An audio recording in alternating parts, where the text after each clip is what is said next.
علامہ حسن صاحب قبلہ رحمۃ اللہ تعالی علیہ کے کلام ہے کہ جو اعلیٰ حضرت کے بھائی ہیں، فرماتے ہیں کہ ایسا تجھے خالق نے طرحدار بنایا،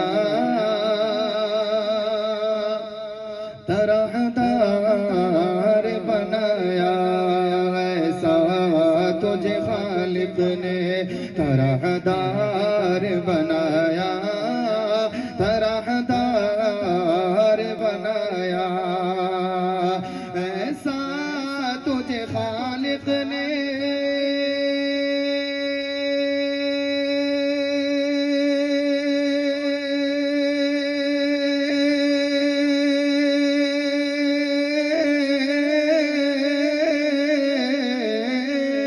ایسا تجھے خالق نے طرحدار بنایا، یوسف کو ہاں یوسف کو ہاں یوسف کو تیرا طالب دیدار بنایا، دیدار بنایا، یوسف کو تیرا طالب دیدار بنایا، دیدار بنایا۔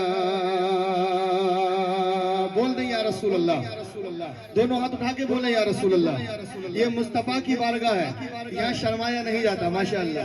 یہ مصطفیٰ کی بارگاہ ہے، یہاں شرمایا نہیں جاتا، یہاں نہ کوئی بڑا ہوتا ہے نہ کوئی چھوٹا ہوتا ہے، یہاں تو سب بھکاری بن کے بیٹھے ہوئے ہیں، مصطفیٰ کے غلام بن کر کے بیٹھے ہوئے ہیں۔ یاد رکھنا کہ جب دنیا کے درمیان میں جاؤ گے تو یہ دنیا ہاتھ اٹھانے والی ہے، لیکن آج دنیا کا اگر جائزہ لوگے تو کوئی ہاتھ اٹھاتا ہے دنیا والوں کے لیے، کوئی ہاتھ اٹھاتا ہے سیاست والوں کے لیے، تو کوئی ہاتھ اٹھاتا ہے ووٹ مانگنے کے لیے، لیکن یہ غلام مصطفیٰ کی شان ہے کہ جب بھی ان کا ہاتھ اٹھتا ہے تو یا تو مصطفیٰ کی محبت میں اٹھتا ہے، اگر ان کا ہاتھ اٹھتا ہے غوث اعظم کی محبت میں اٹھتا ہے، اگر ان کا ہاتھ اٹھتا ہے تو غریب نواز کی محبت میں اٹھتا ہے۔ اور یاد رکھنا اگر دنیا کے لیے ہاتھ اٹھتے ہیں تو دنیا ہی کے اندر باقی رہ جاتے ہیں، لیکن مصطفیٰ کے نام پہ ہاتھ اٹھتے ہیں تو قیامت تک کے لیے نشانی اور دلیل بن جاتے ہیں، قیامت تک کے لیے نشانی اور دلیل بن جاتے ہیں۔ تو علامہ حسن رضا فرماتے ہیں، بڑا بہترین کلام ہے، تصور کریں کہ ایسا تجھے خالق نے طرحدار بنایا، یعنی ایک قرآن کی وہ آیت دیکھیں، اللہ نے فرمایا وَمَا أَرْسَلْنَاكَ إِلَّا رَحْمَةً لِّلْعَالَمِينَ، اے نبی ہم نے آپ کو سارے جہان کے لیے رحمت بنا دیا، سارے جہان والوں کے لیے آپ رحمت۔ اور ایک طرف اس شعر کو ملاحظہ کریں، فرماتے ہیں کہ ایسا تجھے خالق نے طرحدار بنایا، طرحدار بنایا، کنجی تمہیں دی اپنے خزانوں کی خدا نے، خزانوں کی خدا نے، کنجی تمہیں دی اپنے خزانوں کی خدا نے، خزانوں کی خدا نے، کنجی تمہیں دی اپنے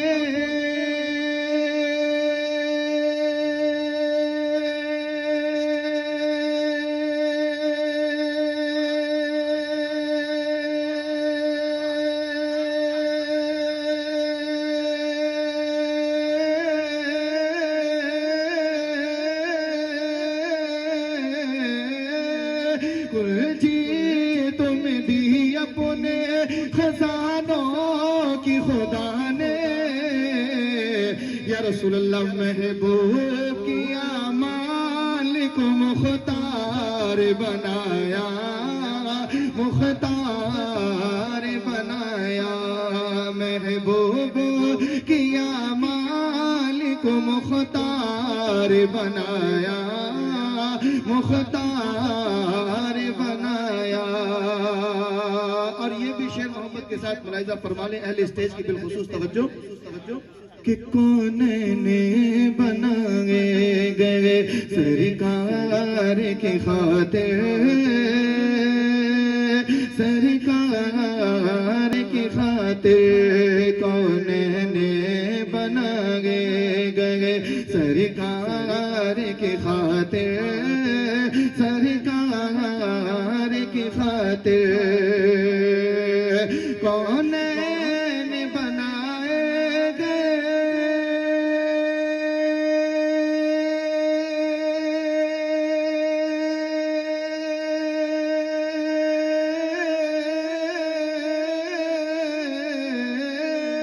کونین بنائے گئے سرکار کی خاطر کونین کی کونین کی کونین کی خاطر تم سرکار بنایا سرکار بنایا کونین کی خاطر تم سرکار بنایا سرکار بنایا آقا میرے آقا مولا میرے مولا آقا میرے مولا میرے ماوا میرے ملجا ایسا تجھ خالق نے طرح دار بنایا طرح دار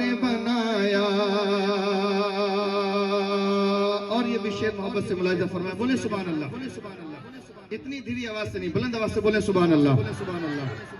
کہ ہر بات بدعمالیوں سے ہم نے بگاڑی ہاں ہم نے بگاڑی ہر بات بدعمالیوں سے ہم نے بگاڑی ہاں ہم نے بگاڑی. آج ہم ایک وقت کی نماز پڑھ کر کے یہ سوچتے ہیں کہ شاید اب ہم سے کرامتوں کا ظہور ہونا شروع ہو سکتا ہے نا. 1 سال یا 2 سال یا 3 سال یا 4 سال 10 سال نماز پڑھ کر کے ہم یہ سمجھتے ہیں یا ہم نیکی کر کے یہ سمجھتے ہیں کہ ہو سکتا ہے کہ شاید ہمارا بھی جو ہے ولیوں کی لسٹ میں نام آ چکا ہو. اب کہیں نہ کہیں ہماری دعائیں کہیں نہ کہیں رد نہیں ہوں گی. لیکن ہم کبھی اپنے گناہوں کے اوپر توجہ نہیں دیتے, کبھی اپنے نفس کا محاسبہ نہیں کرتے کہ ہم سے رات اور دن کے ساتھ میں کتنے گناہ سرزد ہوتے ہیں. بلکہ میرا رب تو قرآن مجید میں ارشاد فرماتا وما اصابکم من مصیبہ فبما کسبت ایدیکم ویعفو عن کثیر. اللہ فرماتا ہے یہ جو بھی پریشانیاں مصیبتیں تمہارے اوپر نازل ہو رہی ہیں یہ تمہارے دونوں ہاتھوں کی کمائی ہے. ویعفو عن کثیر, اور بہت ساری غلطیاں تو ہم تمہاری معاف فرما دیتے ہیں. اگر ہر غلطی کے اوپر سزا دینا شروع ہو جائے تو یاد رکھنا کہ ہم قدم اٹھانے کے لائق بھی نہ بچیں. لیکن یہ رب کا کرم ہے کہ وہ ہمارے اعمال کے مطابق نہیں, اپنے فضل سے ہمیں عزتیں نوازتا ہے, ہمیں اپنے فضل سے عطا فرماتا ہے.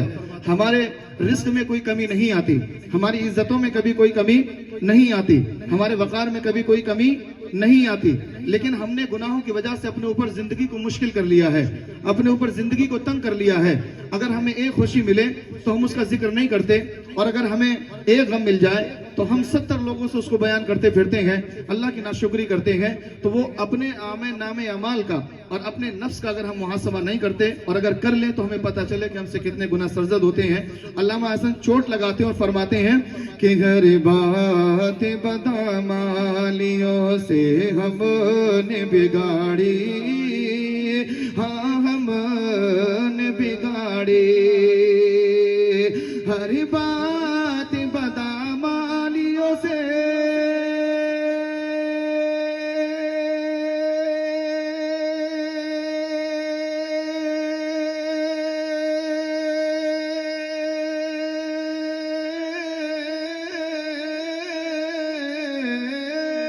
ہر بات بدعمالیوں سے ہم نے بگاڑی. لیکن تم نے میری بگڑی کو آقا ہر بار بنایا, ہر بار بنایا. تم نے میری بگڑی کو آقا ہر بار بنایا, ہر بار بنایا. گناہ تو اتنے ہو گئے کہ گناہوں نے ہماری کمر توڑ دی ہے نا, گناہوں نے ہماری کمر توڑ دی. لیکن یہ مصطفیٰ کریم صلی اللہ تعالیٰ علیہ وسلم کا ہمارے اوپر بہت بڑا احسان ہے کہ اللہ رب العزت نے اپنے حبیب کے صدقے میں ہمارے اوپر فضل فرمایا ہوا ہے. ورنہ یاد رکھنا کہ ہمارے اعمال تو اس قدر خراب ہو چکے ہیں کہ اگر دیکھا جائے تو نہ ہمیں قرآن کے احکام کی پرواہ، نہ مصطفیٰ کے احکام کی پرواہ، نہ اللہ کے احکام کی پرواہ. اعمال ہمارے اتنے خراب ہو چکے. لیکن بس ایک معاملہ کیا ہے؟ وہ معاملہ یہ کہ اللہ رب العزت قرآن مجید میں ارشاد فرماتا ہے وَمَا كَانَ اللَّهُ لِيُعَذِّبَهُمْ وَأَنْتَ فِيهِمْ. اللہ فرماتا ہے لوگوں، اللہ کا کام نہیں ہے کہ تمہارے اوپر عذاب نازل کرنا. کیوں؟ وَأَنْتَ فِيهِمْ، اے محبوب ابھی تو ان کے درمیان میں موجود ہے. یعنی کہ گناہ کرنے کے بعد اگر یہ چہرے کھلے ہوئے ہیں، گناہ کرنے کے بعد یہ داڑیاں چمک رہی ہیں، گناہ کرنے کے بعد یہ لاکھوں کے کاروبار دکھ رہے ہیں، گناہ کرنے کے بعد یہ حشاش اور بشاش لوگوں کی ایک محفل دکھ رہی ہے، اس میں ہمارا کوئی اپنا کمال نہیں. یہ کمال تو مدینے والے آقا کا ہے.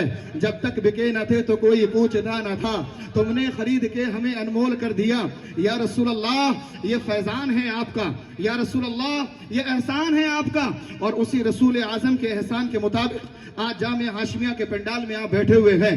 یہ اپنے ماتھے کی نگاہوں سے آپ دیکھ رہے ہیں کہ اس جامعہ نے آپ کا پیسہ لے کر کے اور بہت اچھی تعداد میں خود کو خرچ کر کے اور ایک جماعت حفاظ اکرام کی آپ کو عطا فرمائی ہے کہ جو آپ اپنے ماتھے کی نگاہوں سے ابھی دیکھنے والے ہیں کہ جن کے سروں کے اوپر دستار حفظ و قرات رکھا جائے گا. جناب والا کہ جب کسی ایک بچے کی ولادت ہوتی ہے گھر کے اندر تو پورے خاندان پریوار والوں کی خوشی ہوتی ہے.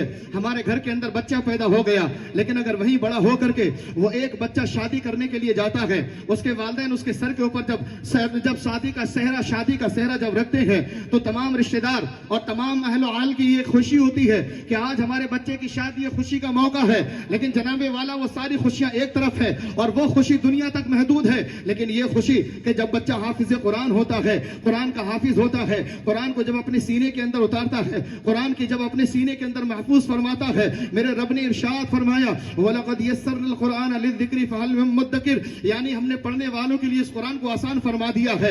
ہم نے اس پڑھنے والوں کے لیے قرآن کو آسان فرما دیا. اب پڑھنے والے پڑھتے جائیں، یہ قرآن آتا جائے گا. حفظ کرنے والے کرتے جائیں، یہ سینے میں اترتا جائے گا. پینے والے پیتے جائیں، یہ سینے میں محفوظ ہوتا جائے گا. حفاظ کرام کی شکل میں دیکھے گا. جناب والا طویل گفتگو کرنے کا وقت نہیں ہے، لیکن یہ وہ قرآن ہے کہ اللہ رب العزت نے جب اس کو نازل فرمایا تو میرے رب نے ارشاد فرمایا ہم نے قرآن کو صرف ایک زبان کے اوپر نازل نہیں کیا بلکہ 7 زبانوں کے اوپر قرآن کو نازل فرمایا ہے. ہم نے 7 قراتوں پہ قرآن کو نازل فرمایا ہے. تمام ممالک کے اندر 7 قراتیں پڑھی جاتی ہیں. کئی امام ورش پڑھے جاتے ہیں، کئی امام کسی پڑھے جاتے ہیں، کئی امام مکی پڑھے جاتے ہیں، کئی امام قالون پڑھے جاتے ہیں، کئی امام عاصم پڑھے جاتے ہیں، کئی امام حمزہ پڑھے جاتے ہیں، کئی امام خلف پڑھے جاتے ہیں، کئی امام خلاد پڑھے جاتے ہیں. یہ تمام ائمہ اکرام کی قراتیں پڑھی جاتی ہے. لیکن جناب والا ہمارے درمیان میں، ہمارے ہندوستان میں بر صغیر کے اندر اگر جو قرات پڑھی جاتی ہے وہ امام حفص کی پڑھی جاتی ہے اور اس انداز سے ہم قرات پڑھتے ہیں، اسی انداز سے قواعد کو سیکھتے ہیں. لیکن جب یہ حافظ قرآن بنتے ہیں،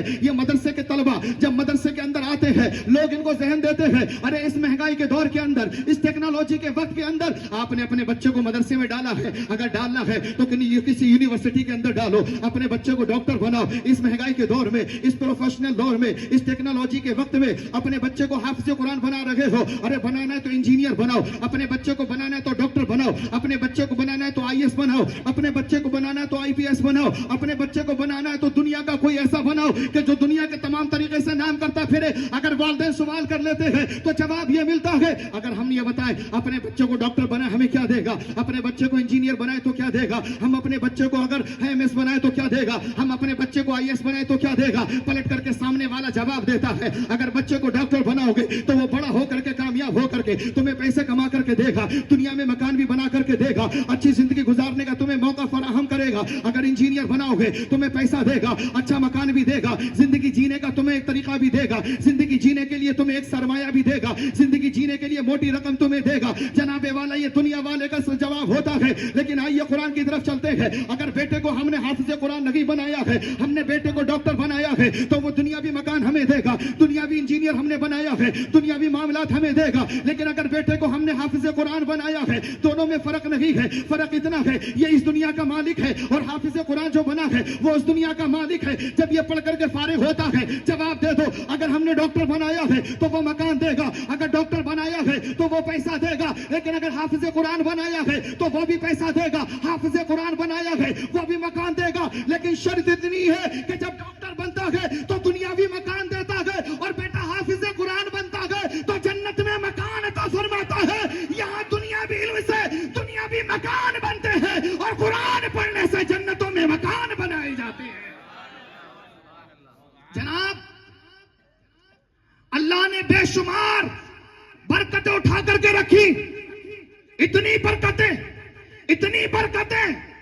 اور قرآن کا تو جواب نہیں، قرآن کی شان اور رفعت کا جواب نہیں۔ اور قرآن یہ قراء کا مصدر ہے، قرآن یہ قراء کا مصدر، اور قراء کا مطلب ہوتا ہے سب سے زیادہ پڑھی جانے والی کتاب۔ آپ اندازہ لگائیں مدرسے میں ایک طالب علم جب قرآن لے کر کے بیٹھتا ہے تو ایک صفحہ یاد کرنے کے لیے کم از کم 6 گھنٹہ اس میں لگاتا ہے۔ ایک صفحہ یاد کرنے کے لیے 6 گھنٹہ وہ لگاتا گئے، تب جا کر کے ایک صفحہ یاد ہو کر کے استاذ کو سنا کر کے تابعہ ہو کر کے پورے قرآن کو اپنے سینے میں جذب کرتا گئے۔ اب آپ نے سنا بھی ہوگا، پڑھا بھی ہوگا کہ جب قرآن کو پڑھتے ہو تب بھی ثواب ملتا ہے، قرآن کو دیکھتے ہو تب بھی ثواب ملتا ہے، قرآن کو چھوتے ہو تب بھی ثواب ملتا ہے۔